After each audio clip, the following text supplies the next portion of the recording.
Mas Gunawan Muhammad sampai menangis, bagi saya itu sebuah keanehan. Beliau nangis itu, saya perasaan saya campur aduk. Saya merasa ikut sedih, saya merasa ikut prihatin, saya merasa kaget. Kemudian saya juga merasa terenyuh gitu. Kenapa orang yang sudah tua begini sampai harus menitikkan air mata untuk sebuah figur politik yang berkuasa.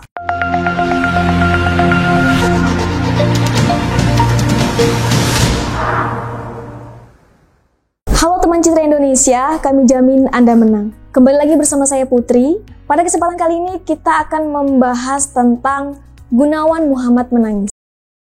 Sosok Gunawan Muhammad telah menyita perhatian usai mengungkapkan kekecewaannya terhadap Presiden kita Joko Widodo. Nah, untuk lebih lengkapnya mari langsung kita tanyakan kepada konsultan politik kita. Nah, Pak, mengapa sih Gunawan Muhammad ini sampai mengungkapkan rasa kekecewaannya bahkan sampai menangis, Pak? Ya, banyak orang pasti terheran-heran ya. Orang pasti terkaget-kaget kenapa orang ini menangis gitu. Orang yang sudah sepuh, sudah tua, terbata-bata, seperti orang yang gagal jatuh cinta itu.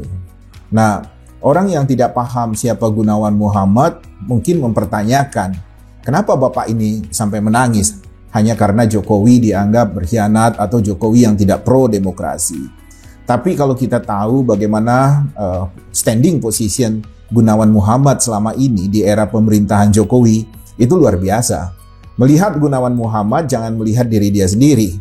Gunawan Muhammad itu temannya banyak, teman-teman seperjuangan, teman-teman civil society ya, masyarakat madani, kelas menengah di Indonesia yang betul-betul mereka itu di atas rata-rata intelektualitasnya di atas rata-rata untuk orang-orang di Indonesia. Mereka kumpulan para intelektual yang mumpuni, yang punya karya, yang karya-karya itu berbobot, berkualitas. Nah, pada saat Jokowi ingin berkuasa kemarin gitu 10 tahun, 12 tahun yang lalu itu, mereka menempatkan diri pada barisan yang membela Jokowi.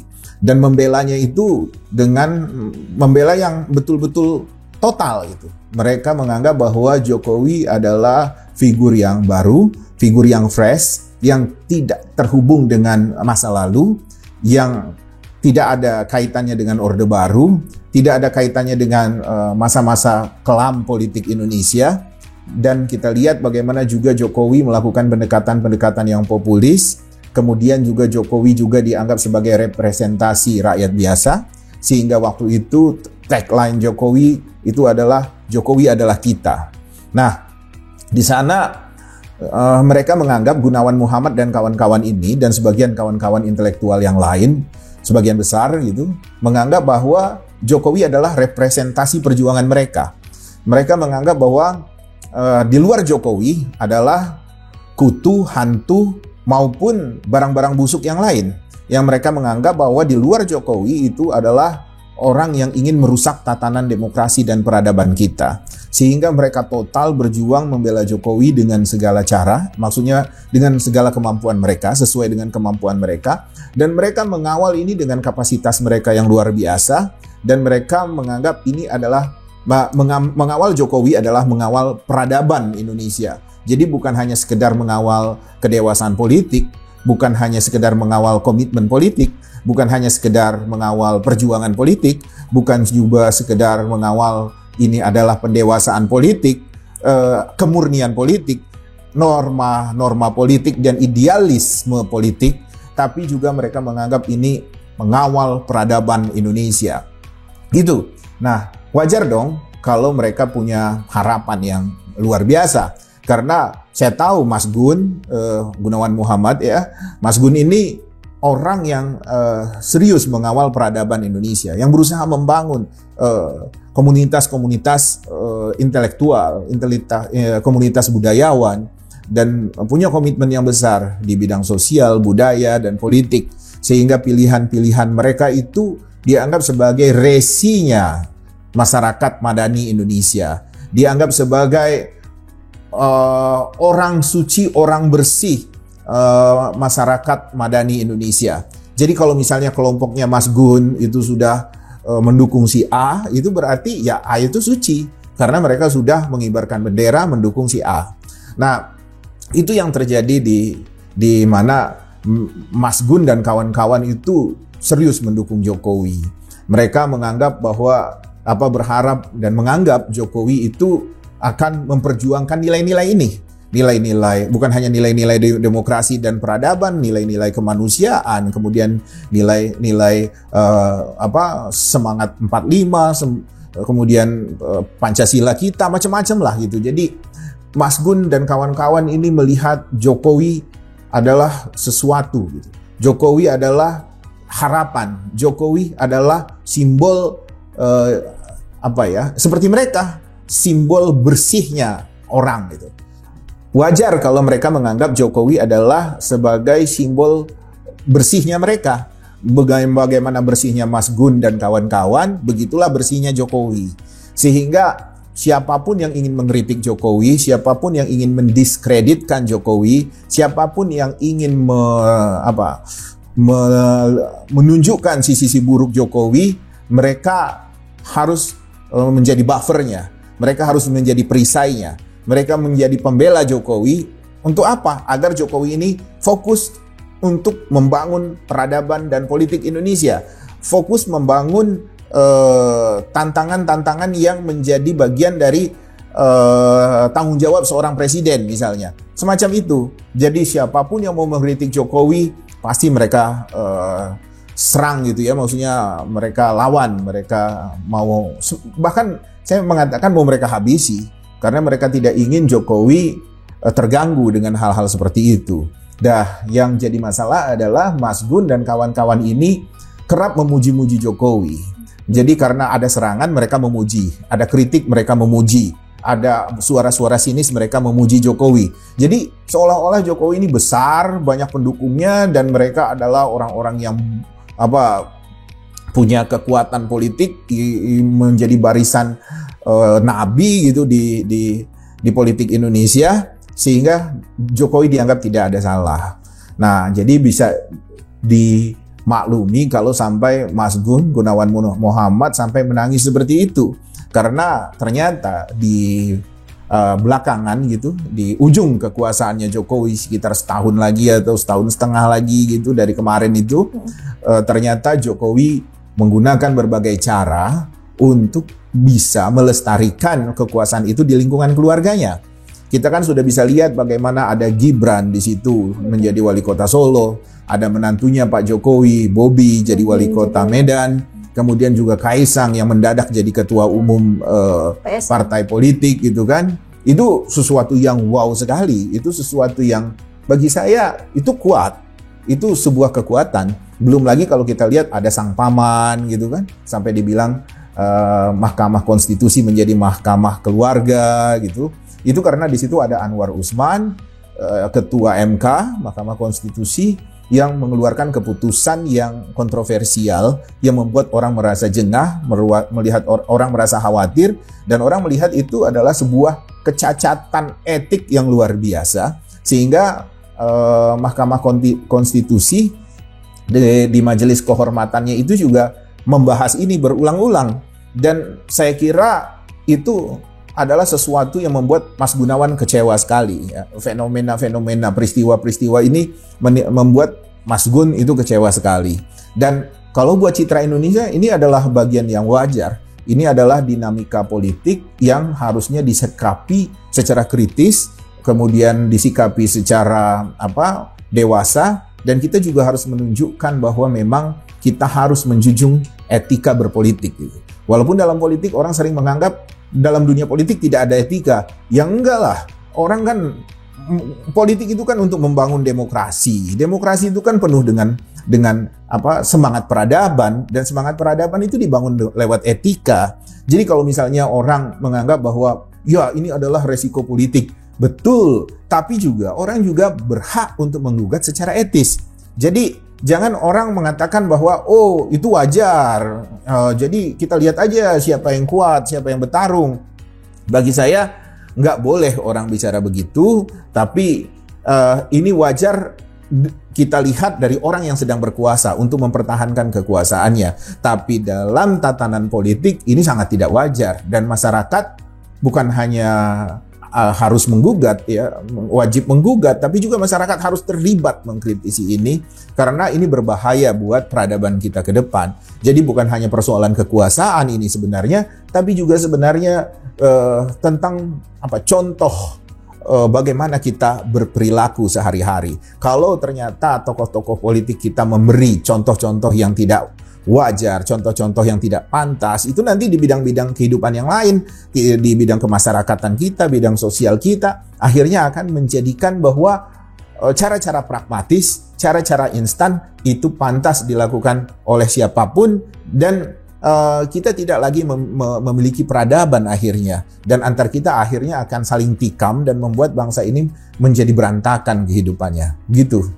Oke, nah Pak, Bapak Gunawan Muhammad ini menangis atas kekecewaannya dengan keputusan Bapak Presiden kita menyetujui anaknya menjadi bakal calon wakil presiden, Pak. Mengapa gitu? Gunawan ini kok sampai segitunya kecewa dengan Bapak Jokowi? Sedangkan apakah memang anak presiden, bukan presiden tidak punya anak ya Pak? Itu hanya jabatan. Mengapa gitu? Emang tidak bolehkah anak presiden mencalonkan diri sebagai wakil presiden maupun jabatan lainnya, Pak? Ya, boleh-boleh saja, tapi caranya juga harus benar. Kan kita bisa lihat bagaimana Gibran untuk jadi wali kota Solo saja kan didukung oleh PDI Perjuangan. Kemudian juga Gibran masih menjabat wali kota Solo. Kemudian mau jadi wakil presiden, orang akan menggugat, akan mengatakan bahwa harusnya dia jadi gubernur dulu, bisa menggugat seperti itu. Tapi bagi citra Indonesia adalah gugatan-gugatan yang dimunculkan oleh masyarakat itu memang adalah gugatan-gugatan etis, tapi yang paling penting adalah bahwa munculnya Gibran, dia dipertarungkan, dia dipertandingkan dengan fasilitas yang disupport oleh bapaknya. Jadi ini ada semacam ketidakadilan, ada hak-hak istimewa yang membuat Gibran itu muncul. Jadi begini loh, orang kan suka sekali menggugat tentang penerimaan calon pegawai negeri sipil, ya kan, ASN, aparatur sipil negara. Ada yang katanya itu pakai nyogok, ada yang misalnya mensiasati sistem, kemudian ada yang kerjasama dengan panitia, macam-macam, ada gugatan orang seperti itu. Nah, apabila itu kita bandingkan dengan Gibran, itu Gibran dan Pak Jokowi ini sudah menggunakan cara itu, mengakal-akali sistem, kemudian memberi ruang yang mudah untuk Gibran, sehingga Gibran itu bisa muncul. Jadi azas keadilan dalam berkompetisi itu tidak terlihat di sini.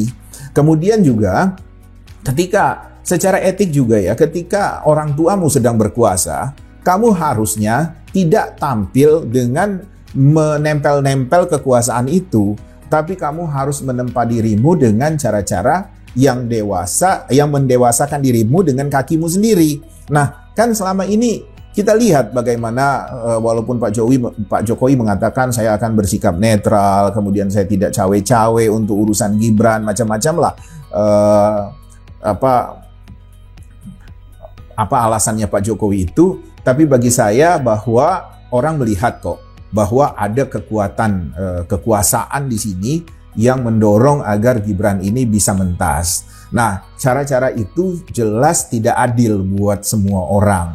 Memang misalnya nih, keputusan MK itu membolehkan kepala daerah sebelum usia 40 menjadi calon wakil presiden, membolehkan. Dan di situ Gibran mengatakan, bukan saya saja loh yang di bawah 40 usia 40, itu adalah kemenangan anak muda. Orang-orang yang sekarang jadi kepala daerah yang usianya di bawah 40 itu bisa menjadi calon presiden atau calon wakil presiden. Tapi kan kenyataannya karena mereka bukan anaknya Jokowi, kepala daerah yang lain tidak dapat kesempatan itu.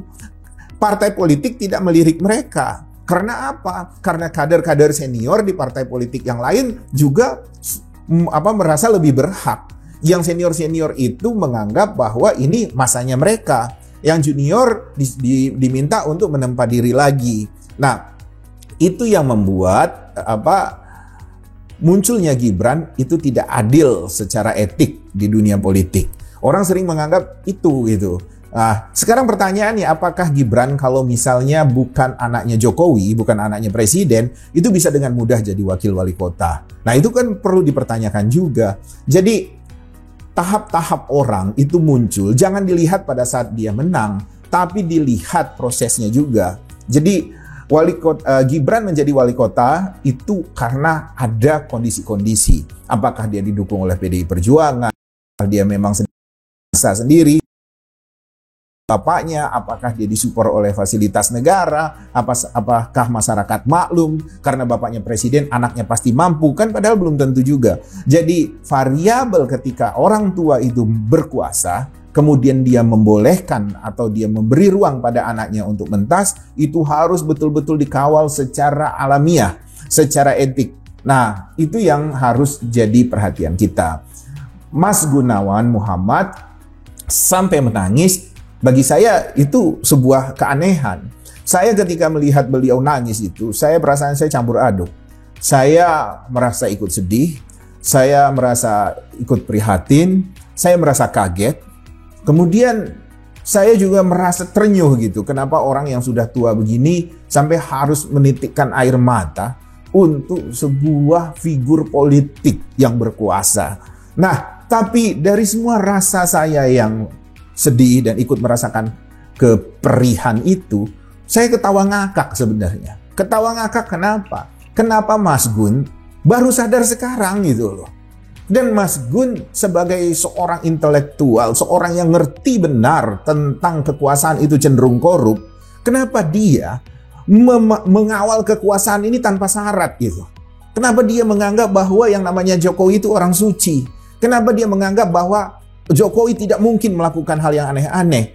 Sebagai seorang intelektual dengan berjibun referensi yang dia baca, itu menunjukkan bahwa yang namanya kekuasaan itu cenderung korup dengan berbagai varian, dengan berbagai cara, dengan berbagai alasan. Dan yang paling juga berbahaya adalah ngapain juga Mas Gun dan kawan-kawan ini muji-muji Jokowi terus selama Jokowi berkuasa. Harusnya kalau mereka menyadari, kalau mereka betul seorang intelektual, kawan-kawan Mas Gunawan Muhammad dan kawan-kawan ini seorang intelektual, harusnya ketika Jokowi jadi presiden, posisinya adalah mengawal Jokowi dengan memberi kritik, bukan dengan pembelaan-pembelaan. Mereka malah Jokowi dengan cara mereka, nyinyir dengan orang-orang yang mengkritik Jokowi, memuji-muji, dan ini fatal. Jadi ada dua hal yang bagi saya fatal dan saya ketawa ngakak betul-betul. Sebagai orang yang saya tahu betul kapasitas intelektualnya, referensinya nggak kurang-kurang, Mas Gun itu loh. Mas Gun itu hidupnya diisi oleh manusia pembelajar, Mas Gun ini. Lingkungannya lingkungan yang betul-betul menghormati intelektualitas, menghormati peradaban. Tapi kenapa sampai terlena dan tidak menyadari postulat-postulat sederhana dalam dunia politik? Memuji itu berbahaya, membela itu berbahaya. Kemudian betul itu loh. Bagi saya ya udah rasain. Akhirnya hari tuamu penuh dengan kesedihan karena kau memilih jalan yang betul-betul keliru kok. Padahal kalau mereka ini sadar ya, sebenarnya Jokowi itu udah mengkhianati mereka ketika Jokowi menerima Prabowo sebagai Menteri Pertahanan kok. Di situ sebenarnya pengkhianatan atas perjuangan Mas Gunawan dan kawan-kawan. Karena Mas Gunawan dulu waktu itu jelas tidak menginginkan Prabowo dalam ruang kekuasaan, tapi difasilitasi oleh Jokowi dan mereka tidak menyadari bahwa itu pengkhianatan perjuangan. Tapi kenapa sekarang nangisnya baru sekarang gitu loh? Harusnya nangisnya itu atau marah-marahnya itu 4 tahun yang lalu.